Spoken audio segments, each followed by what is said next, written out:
The one bias that I've always kind of seen here has been the age bias, and it's one thing that I've never really liked. Let's stop demonizing this industry. I think the oil and gas industry is a really innovative industry that wants to make things as clean as possible. Gas is considered as a transition fuel. What's your point of view on that? I would say 100%. We know natural gas is, if you want to be a senior leader, you have to have that experience on the numbers side of the business. So I would say focus on that. Also, don't be afraid to be taken. If LNG were a person, what advice would you give? I think I'd probably tell it to stay strong, because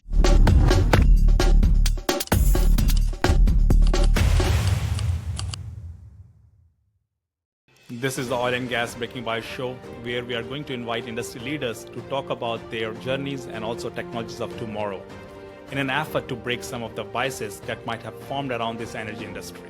Hello everyone, I hope you're happy and healthy. I'm Anand Jha and you are listening to the Oil and Gas Breaking Bias show.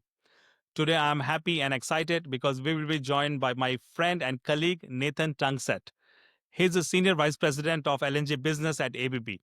Nathan has more than 2 decades of global experience where he brings unique technical expertise and strategic insights about this energy business.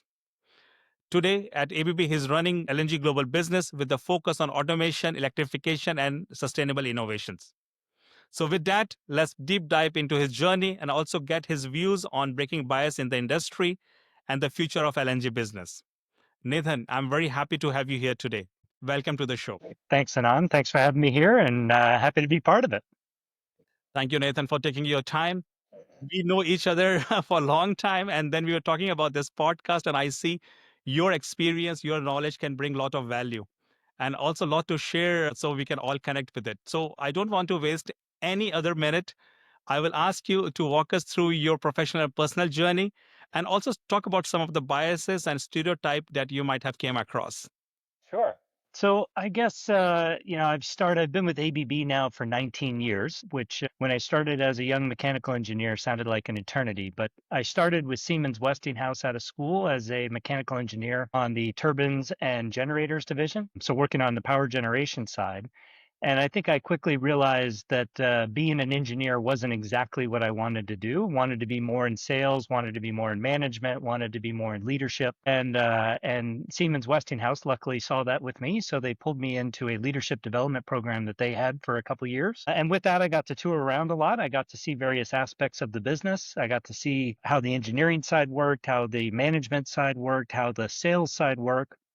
And from that, then I decided that sales was more where I wanted to focus. And so I went over to the sales side of the business. They moved me from Florida to California up to Oregon. And then, shortly after I had moved there, then ABB found me, and I came to work from power generation side over to the oil and gas side, and started on more on the automation side with ABB. And then that began my journey over here on this side of the fence. And so I would say, for the last 19 years, I've held a number of roles, from service account manager to national account manager, going more from sales to strategic side of the business, and then took over as the global product group manager for onshore oil and gas back in 2017. And funny enough, they asked me to move from Houston, Texas, over to England. And I told them, you want me to move from Houston, arguably the center of oil and gas for onshore, to England, an island that has no onshore oil and gas? And they said, Yes, yeah, I was that's going to exactly ask you. where I Yes, want you to go. that I was going to ask you. Moving from Houston to England to run your oil Yeah, and gas. so for me, I scratched my head a little bit, but thought, what a great opportunity for the family, for the kids to do this. And to be honest with you, it made perfect sense once I got over there and realized that from an ABB standpoint, the team that we had in England, they had executed some of these large-scale oil and gas projects, large-scale pipeline projects, large-scale LNG projects, and it put me more centrally located for a global role. And so we started over there in 2017, worked on the onshore upstream side and the midstream side. And then, of course, the pandemic happened. Everything got thrown into a blender. Everybody couldn't move, couldn't travel. And then our leadership said, hey, all expats come on home. It doesn't make a whole lot of sense for you to be sitting in a foreign country when you can't travel. And so we made the trek back to the US. And at that time, I transitioned actually in my role to be strictly on the LNG side. And so that I was dabbling on the LNG side, back from 2017 to 2020. And then in 2020, I made the full switch just to be focused on the LNG side. And I would say it was a really exciting opportunity for me, a really exciting time to really focus in on one industry that was arguably a booming industry. We were seeing everything, all the talk about energy transition and carbon emissions, and LNG was really on the forefront of leading that energy transition. So for me, it was exciting as much as I like being on the oil side and the upstream side and the production side, really focusing in on that LNG and helping a lot of countries that weren't able to get lower emission fuels for doing power generation and for doing heating and cooking and a number of different things. I was excited to transfer over to that. You asked me about some of the biases that I've seen in my, sorry to say that it's 24 years now in the industry. I would say the one bias that I've always kind of seen here has been the age bias, and it's one thing that I've never really liked. It's one thing, actually, one of the reasons why I left one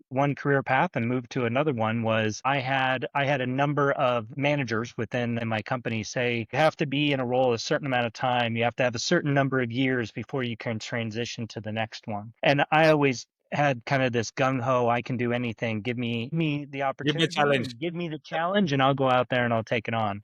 Yes. But don't give me a time limit on it. Don't tell me that I have to be doing it for a number of years. Tell me what the target is, and I'll go out there and I'll hit that. And that's one bias that I would say I still see in the industry is that people kind of have this, negative connotation of some of the younger generation that's coming in that they haven't put in the time, the effort, like maybe what somebody else does. But I would say that there's a lot of people out there that they are young learners, they're go-getters, and I think give them the opportunity. I think that they'll go out there and they'll surprise you.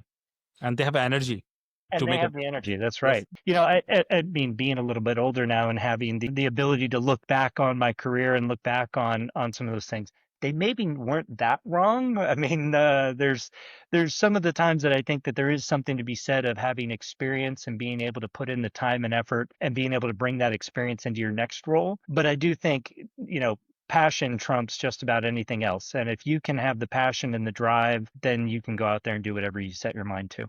Definitely, like we were discussing, you and I were discussing like some time ago. Attitude you cannot build. That's right.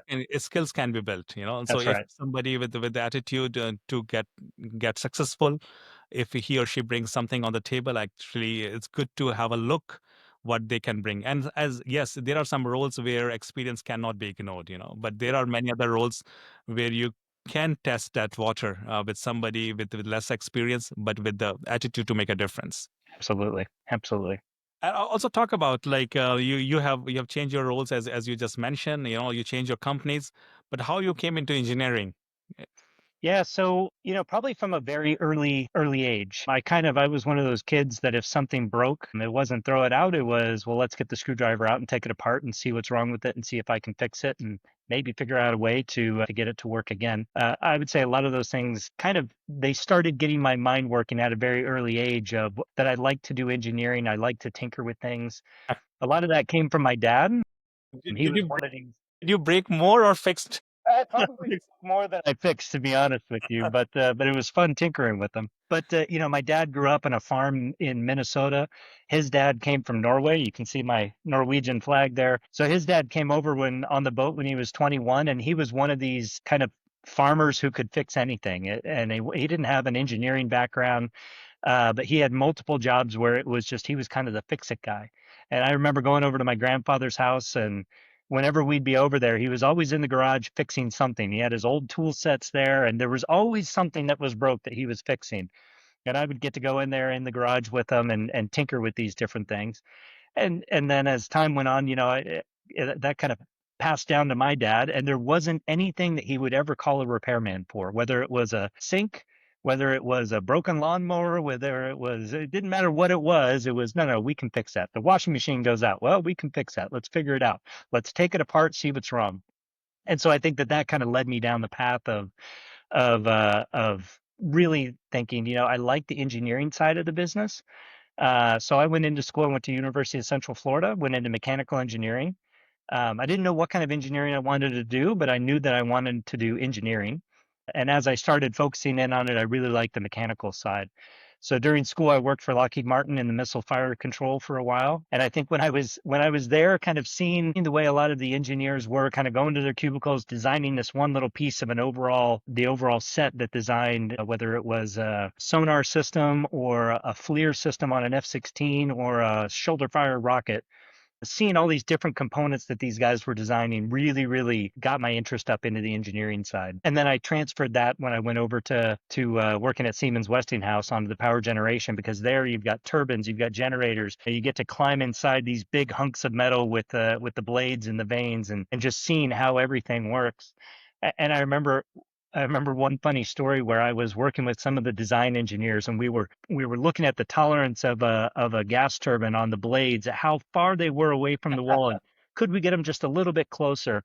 And we were talking on the in millimeters how close we were getting these blades to the wall. And a service engineer came up to me. He goes, "It's interesting that you guys are designing that for millimeters. You know how I get that blade out of that?" I said, "No, how?" He goes, "I hit it with a sledgehammer." And so I go, "All right, well there goes my millimeters that I was designing for."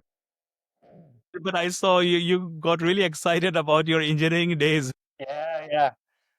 Sometimes get passionate about going back to it. I know. So let me ask you, what do you enjoy more, engineering or your sales job? I gotta say the sales job. As fun as the engineering is, there's a lot of boring downside that or downtime that comes along with that. So now I'm focused on, more the leadership side, on business development, looking at our LNG opportunities and how we integrate a lot of the solutions at ABB into an LNG opportunity. And for me, what I love most about it is getting around and seeing where these opportunities are. So traveling the world, whether it's over to England or Europe to go see some of the engineering companies that are there, or going up to the north of Norway where we have an all electric LNG facility, getting out to see the customers and be in front of some of these people, still being on the engineering side, talking the engineering talk, but instead of being in the background and designing a lot of the systems, really being out there on the foreground, saying, how can we design this in the most optimal way? I think that and then leading the teams that actually go after these projects, propose the solution and then integrate these together for the customers, and leading that team, I think that gives me a lot more joy now today. I can say that because your vision is more broader, and the discussion are also much broader. So instead of just focus on one solution, you can bring multiple solution on the table, Yeah. and the team can help to execute those options or the solutions that you're bringing on the table. So that's really great. But that also bring us to my next question. Yeah. You follow this energy industry very closely, as you have already mentioned about it, and now you're leading LNG global business for ABB. How this transition is going towards now? What are the opportunity and challenges for someone who's looking to work in this industry? You know, we had a young engineer that was working with us in Norway a couple years ago, and he came and he spoke to our leadership team. And we wanted to get the perspective of a young engineer starting up in ABB. How did he see the industry? How did he see working with our team in oil and gas? And when he came and presented to the team, honestly, I thought it would be a puff piece that he would say, "Oh, I love it. This is great. You guys are fantastic." And instead, when he came to us, he said, "I have to say, I'm embarrassed to say that I work in oil and gas. In fact, Oh, I don't tell right. my friends that I work in oil and gas. I tell them I work for ABB, but I don't say oil and gas." And so I would say Okay. that was an eye opener for me, because I love working in oil and gas. I mean, every one of us fills up our cars with gasoline when we go around, or we plug our car into charge, and you need that energy coming from something. I think the oil and gas industry is a really innovative industry that wants to make things as clean as possible.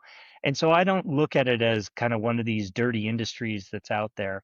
So for him to say that to our leadership team that was focused on oil and gas, I thought that that was one, brave, but also telling of some of the young engineers and young people that are out there coming into this industry. So the one thing that I would say is, don't be afraid to come into the oil and gas industry. Come into it and make it better. I don't think there's anybody in this industry that says we're sticking our head in the sand and we want to produce a less clean environment for our kids in the future or anything. I think every one of us is trying to do it as clean and efficiently as possible.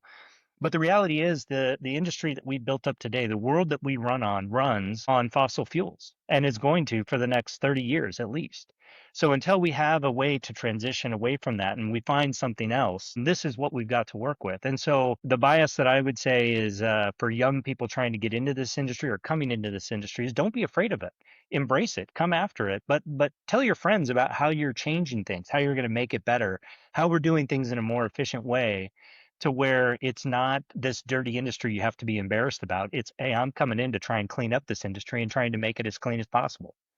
Definitely have a seat on the table. Yeah, Instead exactly. of complaining it, you work with the people in this industry, and if you have something new, that bring on the table so everybody can learn from it. Absolutely. Absolutely. And bring it, the one great thing that I think that my experience has brought in is that I've brought in experiences that I've had from pulp and paper, from power generation, from mining and minerals. Yes. All of those come in and I look at what we're doing in other industries, in the marine industry, and saying, how do we take technology that we're using over there and how do we apply it here? If you do something really good in some other industries, even if it's medical or whatever it may be, bring that into this industry and say, this is how we did it over there, and this really helped. I think that we have a lot of technology that's out there that can really better what we're trying to do, make energy more efficiently with less emissions. And so I think that what I would say is bring it on, come to the table, but have a seat at the table and have that discussion. Don't be on the way on the outside. So one thing I will ask you, like gas is considered as a transition fuel. What's your point of view on that? I would say 100%. I mean, we know natural gas is 60% cleaner than some of the other hydrocarbons that are out there when burned for power generation. My house here, I use natural gas for heating the grill, for heating my house, for lighting my stove. I don't ever light my stove and sit there and go, oh my gosh, this is a danger. Get my kids away. I can't have them around here while I'm cooking dinner. I mean, there's times in our lives when we look at it and we go, this is very clean. And then we Yes. look at it in the media and it goes, this is very bad and this is not so clean. I always say there are lots of noise. You have to dissect that noise to find what is real, what is not real. Yeah, absolutely. And I think natural gas. I mean, it's a fact that it's cleaner than burning other hydrocarbons. We know that. I think when I look around, China's opening or India right now is opening 8 new coal mines. Right. And I did a study a little while ago where I was looking at it for a talk I was doing in CERAWeek.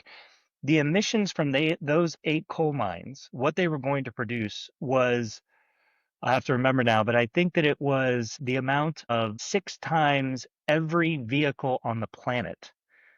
So you look at that and you go, okay, we can either do more with coal or we can transition more to gas and we can get this gas to people who need it so that they don't have to do more with coal. I mean, even if you look at, places like England shut down their last coal-fired power plant this last year. Even.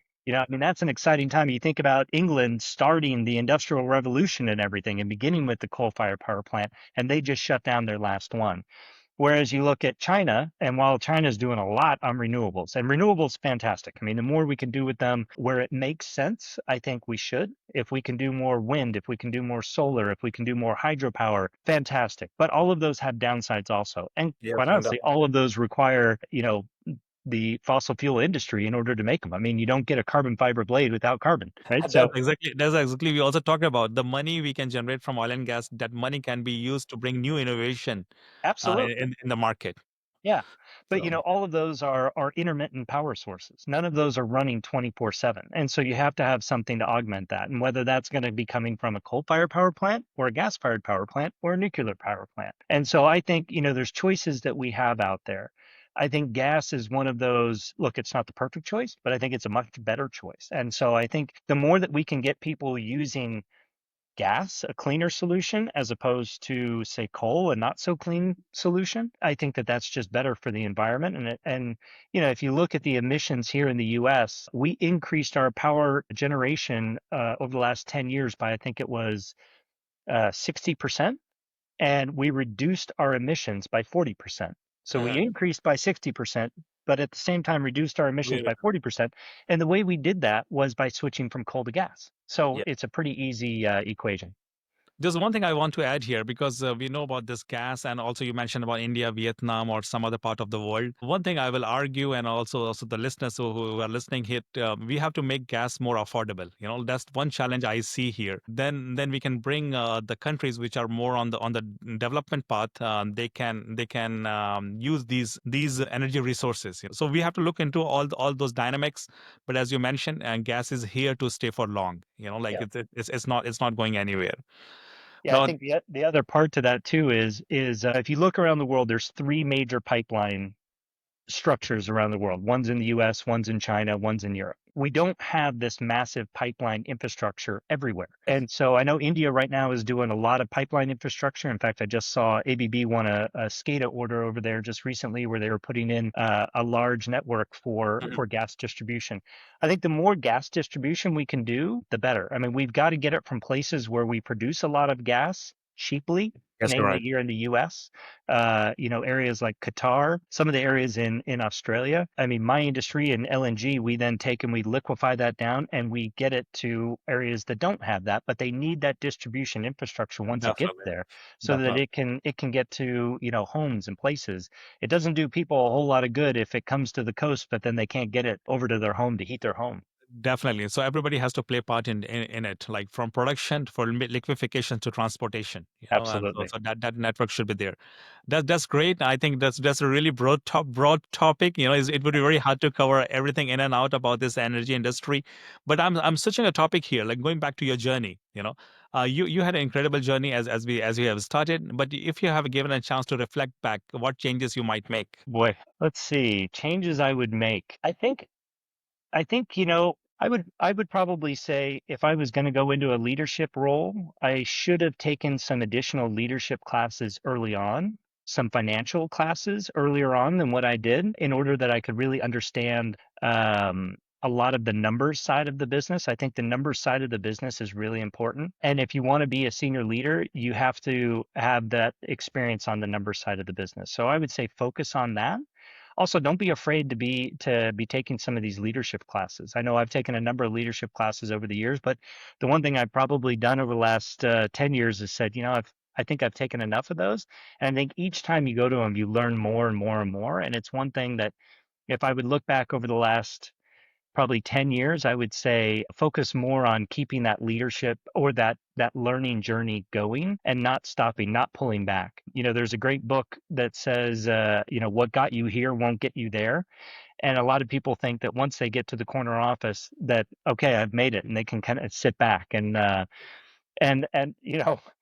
think even true with myself that maybe I sat back a little bit and what I should have done is you got to keep pouring on. You got to keep that leadership equally, you got to be visible. The one thing that I think the pandemic really hurt a lot of us with was everybody went remote. Everybody was not in the office and not talking and being visible. I think if you want to be a leader in your business, if you want to be a leader in this industry, you have to be visible. You have to be out there. You have to be talking to lots of people. People have to know who you are.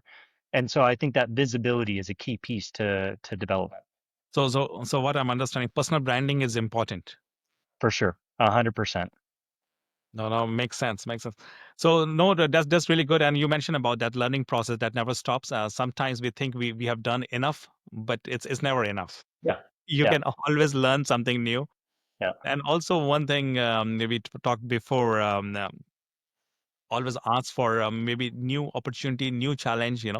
And like sometimes we think if you keep doing this work, somebody will come to us and ask for new opportunity. But at the same time, you have to raise your hand and say like, guys, I'm available. To take new challenge. And then it goes both ways, correct? Like yes, the company should look for those kind of people, but also the person who's done good job, they should also raise their hand as needed.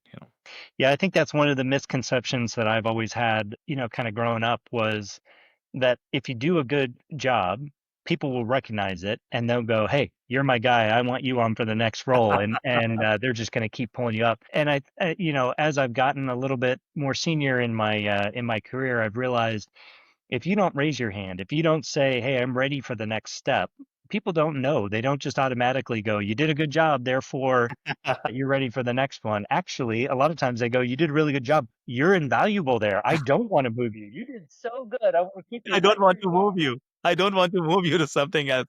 So the underline is there. Your destiny is in your hand. Exactly. So you Exactly. can you can you can I you can think you ship got it to go out accordingly. there. It's if you're going to go out there and make a name for yourself, you got to go out there and you got to find the right opportunities. And it's up to you to take them. It's also up to you to put your hand up there and let people know, hey, I'm ready for the next step. Definitely. I've kind of had this number in my head all the time that 5 years in any role is about that time when you should be going, okay, let's get some fresh blood in here to take over from where I am because maybe I'm getting a little stale in what I'm Yeah, doing and definitely. I'm ready for the next opportunity or should be ready for the next opportunity. That's a good way to put it. So with that, that also brings us to rapid fire round as All part of this interview. So let's see how ready you are, Nathan. right. All right. Bring it on. So let me ask you, what's your secret weapon for surviving Monday mornings? Coffee. Okay, that keeps For you me, going. coffee, I would say coffee and organization. So I always look on Sunday nights, I look at my calendar, what do I have, get my agenda lined up, and then have a plan for Monday morning to hit the ground running.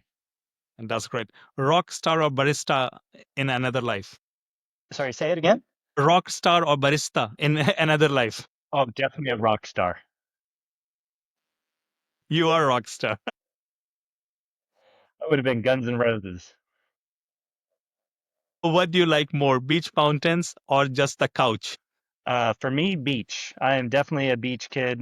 Grew up in Southern California. That's where I would be if I could. What's your go-to boss move in a crisis moment? I would say taking the bull by the horns, taking the leadership role, and trying to get ahead of whatever's going on, understand, but also make sure that people know, look, I'm not afraid to take that leadership role. Any book or podcast that you have enjoyed recently?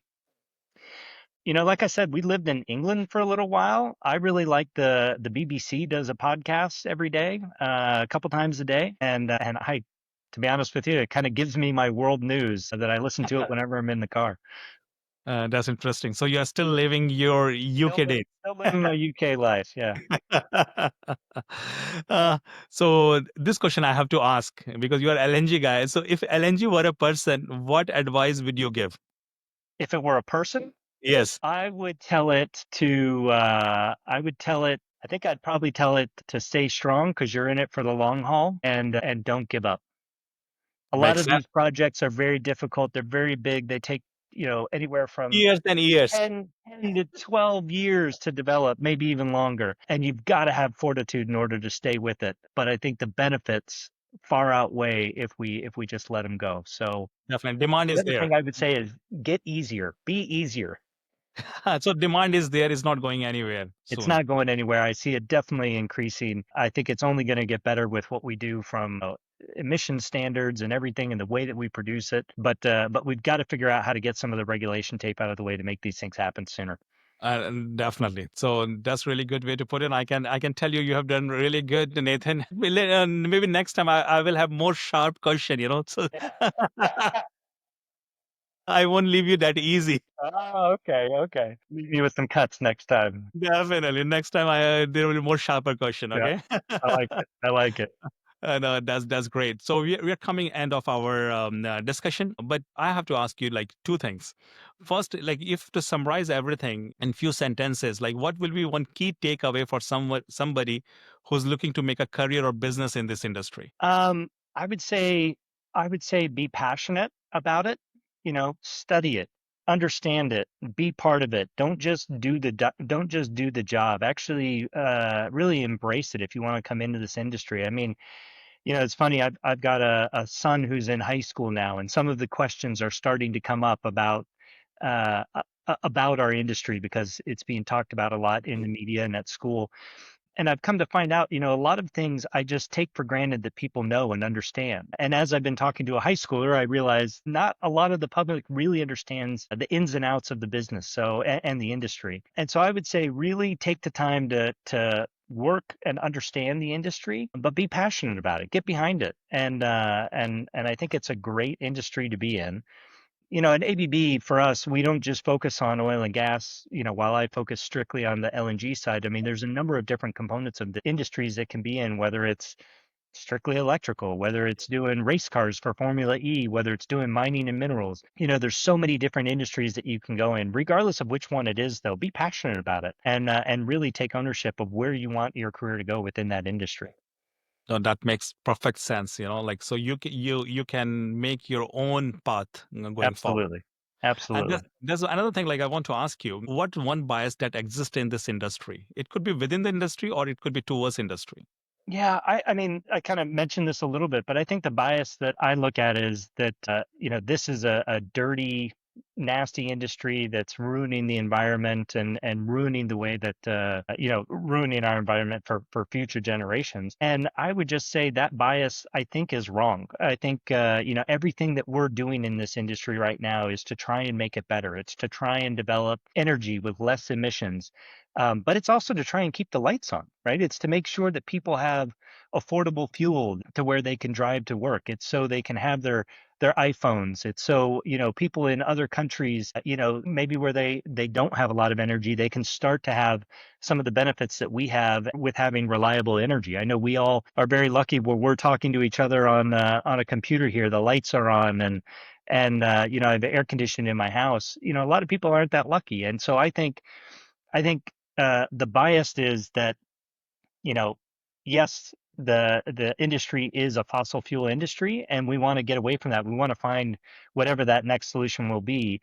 But in the meantime, let's stop demonizing this industry. Let's make it as clean as possible, because I think everybody in this industry all wants the same thing. We want a cleaner environment for our kids that we hand off with reliable power and without jeopardizing the lifestyle that they're having right now. No, that's a really good way to put it. So everybody has to make a contribution if you want a cleaner future here. Absolutely. So with that, we are coming to the end, Nathan. But before we sign off, anything to add here?